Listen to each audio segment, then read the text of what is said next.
My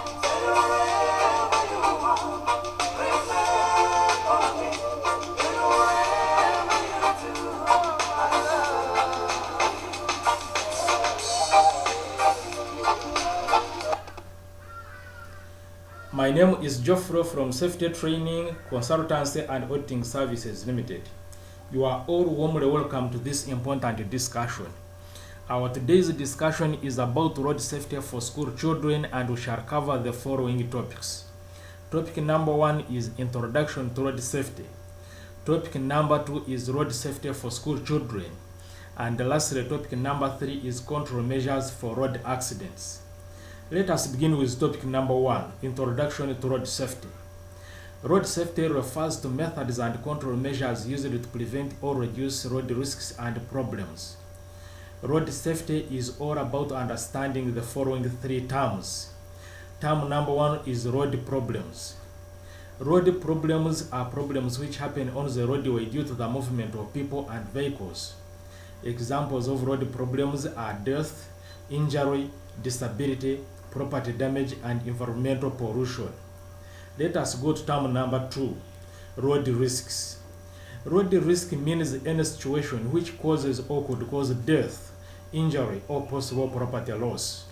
Examples of road risks are crashes, collisions, overturns, fire, and near misses. Lastly, term number 3 is road risk factors. Risk factor refers to any situation that exhausts the ability of the driver to control the vehicle or potential of the pedestrian to safely move in the traffic. Examples of risk factors may include speed, road conditions, driver's error, weather conditions, driver's duress, alcohol influence, driver's fatigue, mechanical status of the vehicle, stress of the driver or pedestrian, training and experience of the driver, drug impairment, disrupted attention due to use of mobile phone or watching movies while driving, and finally overloading. As a matter of fact, it is important for all of us to know the risk factors mentioned above in order to deal with them so carefully, since they are the root cause of all road accidents. Let us go to topic number 2, road safety for school children. In this case, we shall consider problems of death and injury, since we are discussing about road safety for human beings. Motor vehicle crashes are a leading cause of death, injury, chronic pain, and serious disabilities to the victims of all ages, with the children at higher risks than adults. Motor vehicle crashes have also caused both financial and psychological effects on the schools, parents, families, and friends of the affected victims. Both the school and the parent have a legal duty of care, moral and social responsibility to make sure that school children should not be in traffic conditions without an adult, as they have not yet developed the knowledge, skills, and behavior necessary to keep themselves safe. Otherwise, the school or the parent can be held legally responsible as part of the cause of child death or injury, no matter whether the driver made a mistake or not. Unlike other school areas or accommodation, the roadway is not a closed environment, and controlling its safety is not easy. So, preventing pupils-related roadway accidents requires parents and schools to develop strategies that combine traffic safety principles, school safety management practices, and safety measures for the parents. Such strategies should aim at preventing or reducing road accidents, but not focusing at placing blame or looking for who is guilty, since death due to road accidents is irreversible. Let us go to topic number 3, control measures for road accidents. Even though there are many causes of road accidents, road safety for children still remains a major social concern in the whole world, of which Uganda is part. Because children have to share the road with vehicles, it's important that both the school and the parent use all the necessary and applicable means of making children cross the road or move along the road safely. We therefore encourage all the schools to delegate an adult as the crossing supervisor who will safely move the children across the road.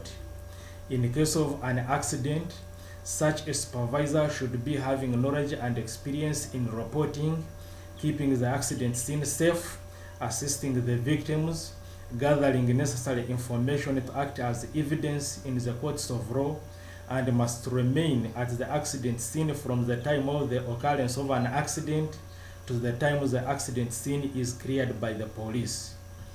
Where there is a school crossing supervisor at the school crossing, children must wait on the footpath at least one step back from the edge of the road until the crossing supervisor indicates that it is safe to cross. Such a supervisor should be having knowledge and experience on road safety and should be mentally and physically fit and free from anything that may affect his or her attention when performing the assigned task. Note that mental attention can be affected by a number of factors such as stress, alcohol, drugs, fatigue, sickness, duress, music, and movies. Generally, schools and parents are requested to implement the following control measures in order to enhance road safety for children.